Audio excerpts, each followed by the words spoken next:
Así que hoy vamos a comenzar con un gobierno más democrático. Eso va a depender, como les he dicho mucho, de todos nosotros, pero todo esto vamos haciéndolo dentro de un espectro de justicia social.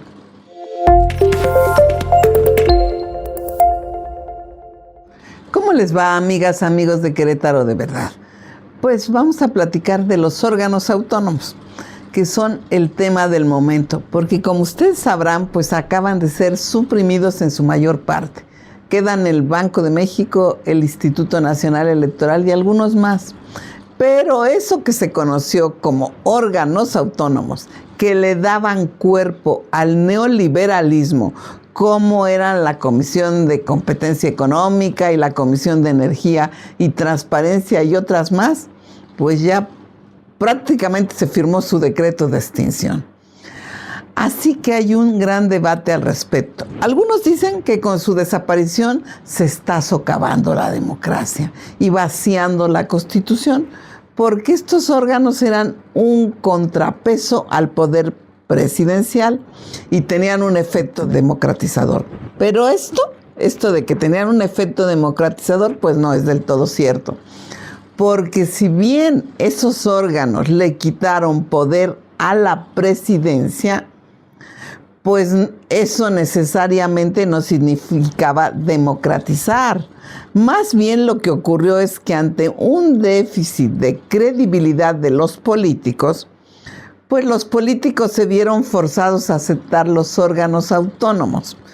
Pero resulta que se puso al mando de los mismos a funcionarios que nadie había elegido y que prácticamente no tenían que entregarle cuentas a nadie de lo que hacían. Así, por ejemplo, se entregaban radiofrecuencias que en teoría pertenecían a todos los mexicanos y que en realidad al que le correspondía era al Estado gestionar porque eran un bien público. Pero esto no era así. Eran los especialistas tecnócratas los que llevaban a cabo la tarea sin darle cuentas claras a nadie. Más que lo único que nos daban, podríamos decir, era una etérea eficiencia económica y de competencia misma que podía darse o no, o darse a medias, como fue el caso de las telecomunicaciones, cuyo monopolio tenía el señor Slim. Dicen que se alentó la competencia y que bajaron las tarifas, según eso, en un 30%. Pero el resultado que todos vimos bien clarito es que el señor Slim siguió siendo considerado un agente económico preponderante en las comunicaciones, por los que seguía recibiendo privilegios. La competencia que tenía que darse para acabar con el monopolio del señor, pues no se dio, ¿sí? Y estos eran organismos, en su mayor parte, los que decían que cumplían, ¿verdad? Pero como ya les dije, no completamente. Y se puede decir que no desempeñaron bien la tarea encomendada. Así también les pongo el órgano de transparencia, por ejemplo. Sí, este órgano presionaba a las autoridades para que dieran la información, pero era bien complicado los trámites. No los podía realizar cualquier hijo de vecino, como debiera ser. Si la transparencia era algo sustantivo y un derecho vago, un derecho básico, como se pregonaba, no lo estaban haciendo así. El órgano de transparencia tuvo aciertos. Uno de los más sonados fue el de la estafa maestra y el otro el de la Casa Blanca, que correspondieron al sexenio de Peña Nieto. En estos dos casos, periodistas y académicos obtuvieron la información a través del INAI, o sea, el Instituto Nacional de Acceso a la Información. Así que pudiéramos decir que hay claroscuros en todo esto de los organismos, pero su función de estos órganos autónomos, como les decía, era salvaguardar la economía de las decisiones políticas, porque ya ven que en tiempos del neoliberalismo, pues se entronizó al mercado. El mercado mandaba, y contrario a lo que dicen, que todo esto fue democratizador, Pues yo creo que más bien fue todo lo contrario, porque ayudó a convertir a los ciudadanos en consumidores. Esto es, en gente que si bien se volvió más exigente con sus derechos, pero a consumir, pero no con sus responsabilidades sociales, ¿eh? Y esto acabó socavando el orden democrático en todas partes.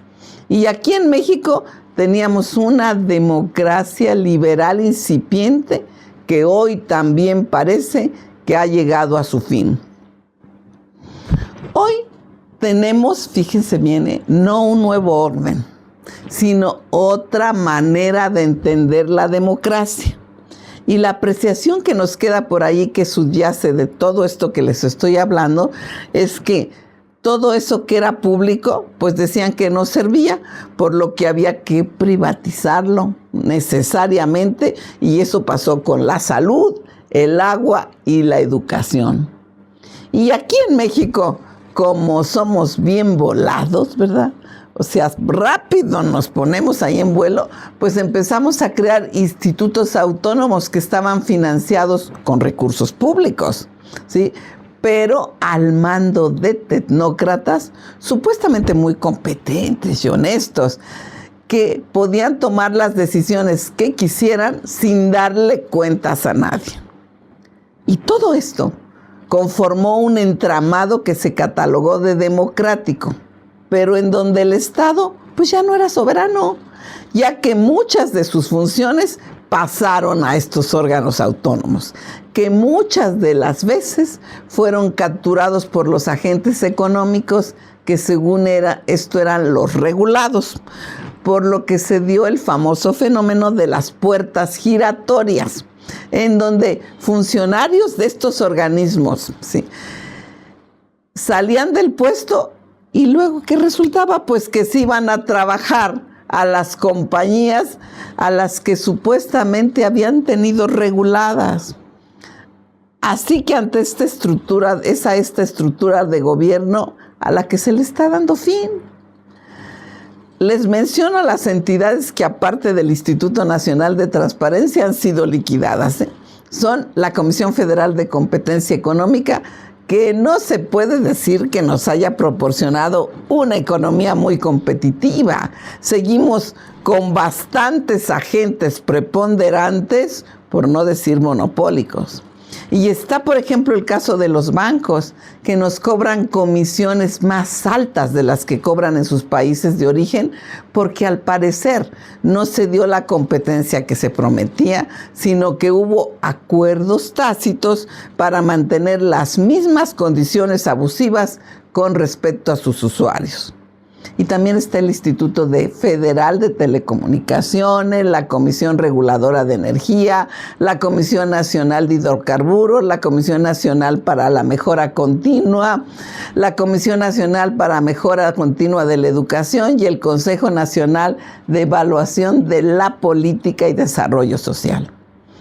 Teniendo en cuenta que el Estado está recobrando funciones esenciales que no debió dejar ir, sobre todo si hay un gobierno hoy que quiere cambiar las cosas en el orden económico, como lo pretende la administración actual y como fue con la administración anterior, cuyo tema principal fue primero los pobres.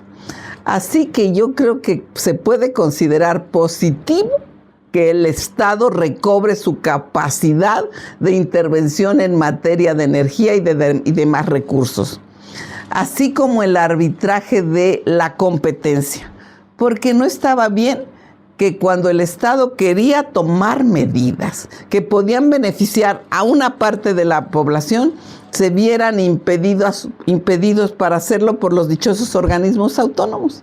Así que hoy vamos a comenzar con un gobierno más democrático. Eso va a depender, como les he dicho mucho, de todos nosotros, pero todo esto vamos haciéndolo dentro de un espectro de justicia social.